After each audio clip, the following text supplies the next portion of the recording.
আসসালামু আলাইকুম, welcome to সাধ্যায় by Jamuna. যারা আমাকে বলো যে আন্টি আমাদেরকে সস্তা এবং সহজ, যত সহজ রেসিপি আপনি দেবেন তত আমাদের জন্য ভালো, আমাদের সময় বাঁচানোর জন্য।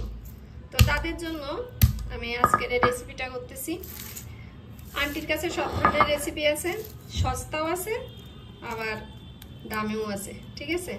তো আমি তোমাদের সময় বাঁচানোর জন্য কাঁঠালের বিচিটাকে জাস্ট পুতা এবং পাটারিয়ে দিয়ে আমি এরকম একটু থেতলো করে নিলাম এবং এটা পরিষ্কার করে নেব। এছাড়া আমি আর কিচ্ছু করব না, ঠিক আছে।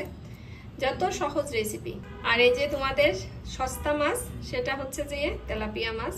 তেলাপিয়া মাছটা কিন্তু আসলে সস্তা হলেও খেতে কিন্তু ভালো লাগে, আমার কাছে ভালো লাগে।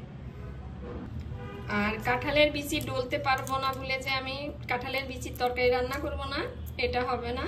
আমি তোমাদেরকে সেভাবে দেখাই দেব যে যেহেতু তোমরা আসলে এখনকার মেয়ে যারা আছো তারা একটু শৌখিন, তোমাদের হচ্ছে যে একটু তোমরা কষ্ট কম করতে চাও, এটা ঠিক আছে।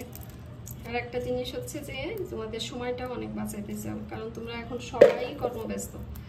তো আসলে সময়ও পাওয়া যায় না, আবার অনেক সময় দেখা যায় যে কাজের মানুষও সব সময় থাকে না, তখন কি আমি ওই কাজটা করব না? তো না, করব, কিন্তু আমি তোমাদেরকে ঠিক সেভাবে দেখাই দেবো, ঠিক আছে। আমিও এরকমভাবে মাঝে মধ্যে করে থাকি, কারণ আমারও অনেক সময় ব্যস্ততা থাকে, ঠিক আছে। আর একটা জিনিস, কাঁঠালের বিচি খুব সহজে কিভাবে পরিষ্কার করতে হয়, ঠিক আছে, সেটাও আমি তোমাদেরকে দেখা দেবো। এই যে পাতাটা, এটা হচ্ছে কচুর পাতা, এটা অপশনাল। কারণ যদি এটা আমার নিজের বাসায় লাগানো, কারো যদি থাকে দিবেন, আর কারো না থাকলে কোনো সমস্যা নাই, কচুর পাতা না হলেও কোনো সমস্যা নেই, কিন্তু যদি হাতের কাছে থাকে দিলে অনেক ভালো লাগবে, ঠিক আছে। আসলেই ব্যস্ত জীবনে সবারই সময় কম, আর সবাই চায় যে সহজ রেসিপি, ঠিক আছে।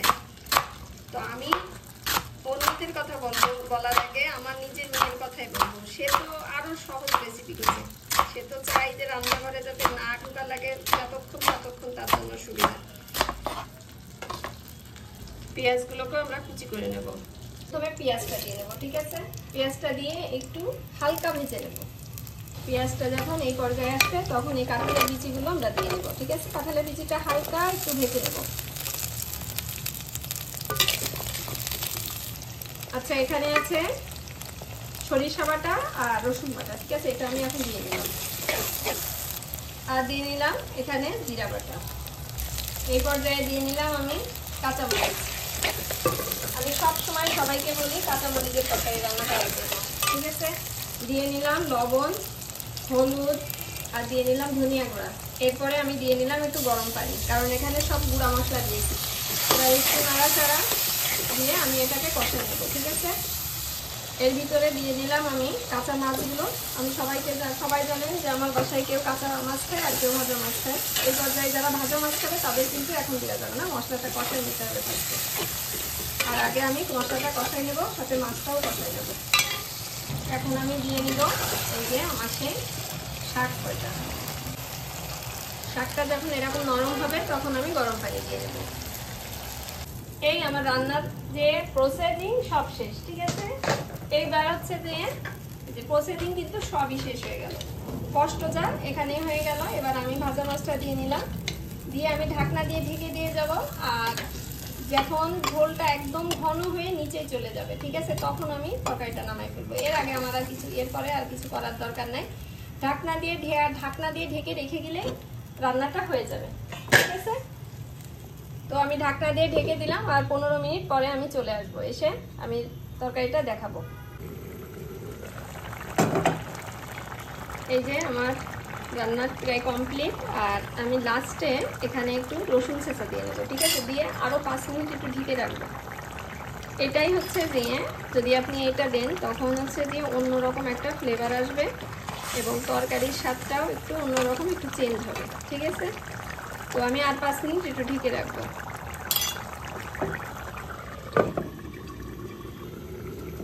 তো এই যে আমার রান্নাটা কমপ্লিট।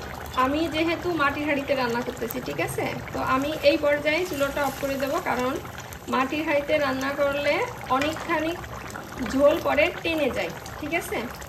তো আপনারা যখন রান্না করবেন তখন আর একটু ঝোল শুকানোর পরে তারপরে চুলোটা অফ করে দেবেন। তাহলে আপনাদের রান্নাটা ঠিকঠাক হবে। আমি এটা তো অফ করে দিয়েছি, কিন্তু তারপরেও দেখেন এইভাবে টকবক টকবক করে ফুটতেছে। এইভাবে টকবক টকবক করে মিনিমাম 5 মিনিট সে ফুটতে থাকবে, তখন অটোমেটিক আরও খানিক ঝোল কমে যাবে। ঠিক আছে? তো আল্লাহ হাফেজ সবাইকে। ভালো লাগলে লাইক কমেন্ট তো করবেনই, সাথে শেয়ার করবেন।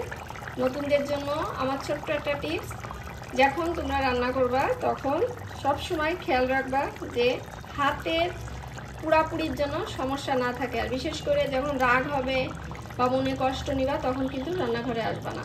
এটা